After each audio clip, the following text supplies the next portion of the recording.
جو درد تم اپنے سینے کے اندر محسوس کرتے ہو نا، اسی درد سے ہائے ہائے کرنے کے بجائے لفظ اللہ ہی تو کہنا ہے تمہیں۔ جو خالی پنا تمہارے اندر محسوس ہو رہا ہے تمہیں، اور تمہاری یہ خواہش ہے کہ لوگ اسے سمجھیں، لوگوں کو نہیں سمجھانا، اور لوگوں کو اگر تو سمجھانے بیٹھ گیا تو لوگ نہیں سمجھیں گے، تو اور ڈی موٹیویٹڈ ہوگا۔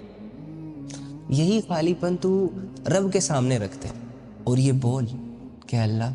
تو وہ ذات ہے جو زندگی اور موت کا مالک ہے، جو بنجر زمینوں کو بارشوں کے ذریعے سے ایک نئی زندگی دیتا ہے۔ اے اللہ میرے مردہ دل کو بھی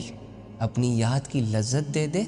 اپنی یاد سے اس کو زندہ کر دے، اسے طاقتور کر دے، اسے باہمت کر دے۔ اب اگر اتنے کریم رب سے، اتنے سننے اور جاننے والے رب سے تو اپنے دل کی دو باتیں نہیں کر پا رہا،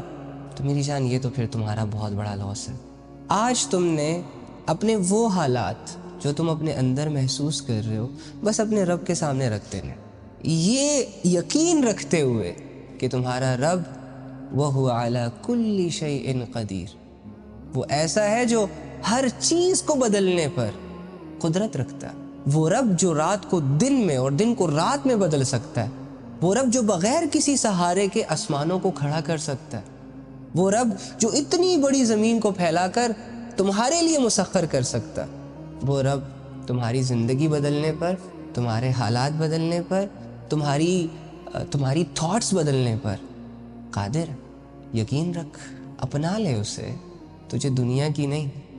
رب کی ضرورت ہے۔